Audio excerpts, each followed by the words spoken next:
그래서 뭐 제가 봤을 때는 서울에 있는 아파트, 좋은 지역에 있는 아파트, 내지는 새 아파트 이런 것들은 앞으로도 계속 가격이 올라간다고 믿어요.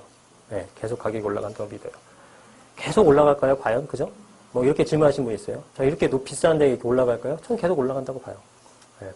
근데 요즘에는 그 반문하는 어떤 그 내용들이 되게 많죠. 유튜브도 가끔 보고 하는데, 우리 볼까? 한번? 되게 재밌는, 유튜브 여러분들 보시나요? 보세요? 유튜브 보시는 분. 아, 많이 보시네? 네. 제 것도 보셨어요?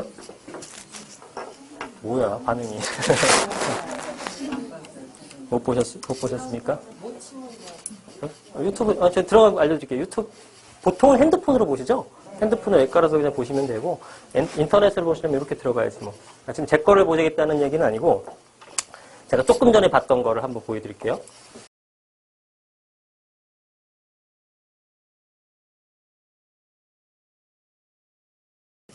이 사람이 주장했던 게 뭐였냐면은, 처음에 뭐 나왔지? 일단은, 대출 규제. 그 다음에, 여러분 생각나는 거 있으면 얘기해보세요. 뭐라 그랬죠? 보유세. 또. 대출 규제. 급등에 대한 가격 피로감. 그죠? 급등 가격 피로감. 이렇게 얘기했었네요. 그 다음에 이거에 대한 예시로, 일본의 디플레이션에 대해서 얘기를 했고요. 그래서 우리도 따라갈 것이다. 뭐 이런 식으로 논리 전개를 했습니다. 얼뜻 보면은 굉장히 잘 설득을 하는 것 같아요. 근데 이제 제가 봤을 때는, 맞는 수용할 만한 내용도 있고, 그렇지 못한 내용들도 있습니다. 첫 번째로는 대출 규제는 저도 인정을 해요. 제가 누차 얘기했지만 대출을 규제하는 것만큼 부동산 가격을 잘 잡는 게 없어요.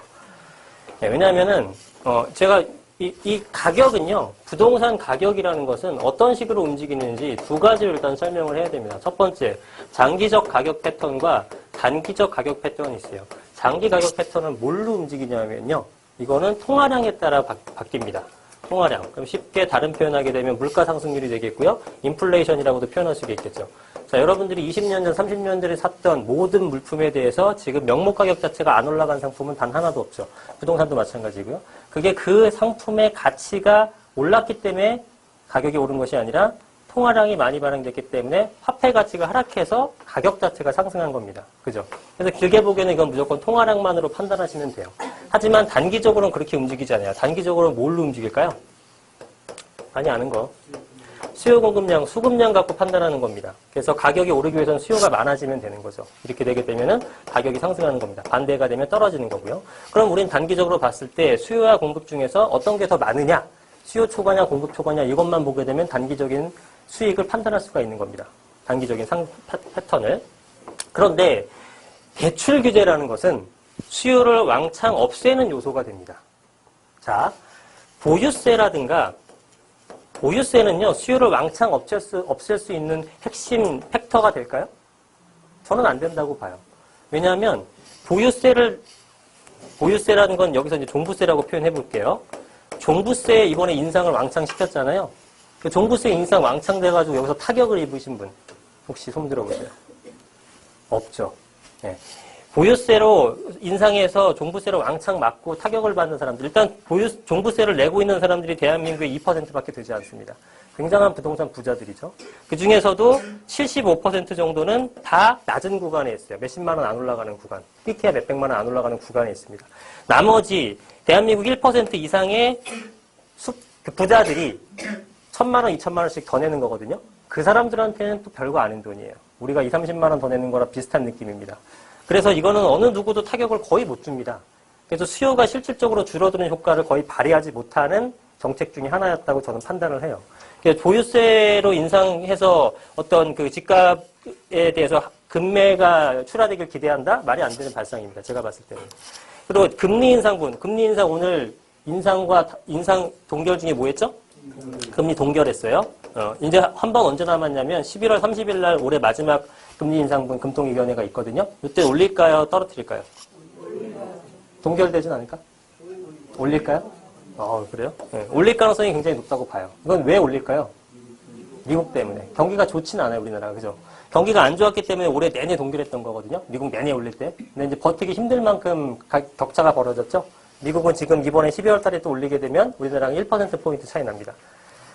그죠? 그러면 우리나라에 있는 돈들 다 유출될 수 있으니 이제 대응 차원에서 하는 겁니다. 경기가 절대 좋아서 하는 것이 아니에요. 문제는. 그래서 어쩔 수 없이 하는 거다. 네. 동결의 가능성도 아직은 남아있고 그러나 동결은 좀 부담스러우니 선제적 대응 차원에서 인상을 하는 겁니다. 그러면 금리 인상을 보통 여러분들 몇 퍼센트 올립니까? 0.25%죠.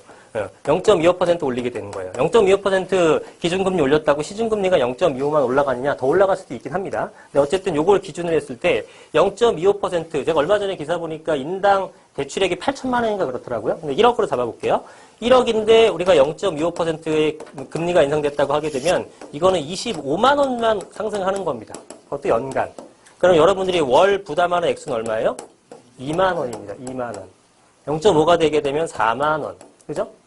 1% 되게 되면 8만 원 정도가 부담하는 거예요. 물론 짜증나죠. 그냥 나가는 돈이니까 내 주머니에서. 하지만 내가 4만 원, 6만 원 더 낸다고 해서 금매 2천만 원, 3천만 원 싸게 내놓으실 분 있어요? 없어. 절대 없어요. 그죠? 이거에 대해서 다 고민된다. 나 팔 생각 있다. 있어요? 응? 나 6만 원 더 내기 싫어갖고 내가 6천만 원 싸게 내놓겠다. 없잖아요. 없네. 이건 그냥, 응? 이건 고금리로 빌려서라도 그냥 이자 내면 되죠. 올라가는 게 더 센데. 그러니까 제가 봤을 때는 보유세라든가 금리의 인상이라든가 이런 것들은 의미가 없어요. 의미가 없어. 그리고 그렇다면, 그런데 제가 그 중에서 무서워하는 건 뭐냐면 대출 규제입니다. 예. 대출 규제는요, 이거는 수요를 직접적으로 잘라버리는 거예요. 금리 인상이나 보유세는 에라 모르겠다 좀 내지 뭐. 수요가 뭐 줄어들 수 있지만 타격이 심한 건 아니고 매물 출하에 대해서는 더더욱 힘들어요. 근데 이거는 내가 사고 싶지만 못 사게 하는 거예요. 그러니까 실제 진성 수요, 유효 수요에서 가수요로 바뀌는 겁니다. 능력이 없는 수요로 바뀌는 거예요. 사고는 싶지만. 그죠? 사고는 싶은데 돈을 안 빌려줘. 못 사는 거죠. 그러면 실제로 수요가 정말 실질적인 수요가 줄어드는 효과가 생기는 거죠. 그래서 가격이 잡히는 거예요. 이번에 종부세나 이런 것들 때문에 이번에 집값 잡혔다고 생각하세요? 절대 아닙니다. 대출 규제 때문에 그래요. 종부세는 그냥 곁다리로 붙어있는 애예요.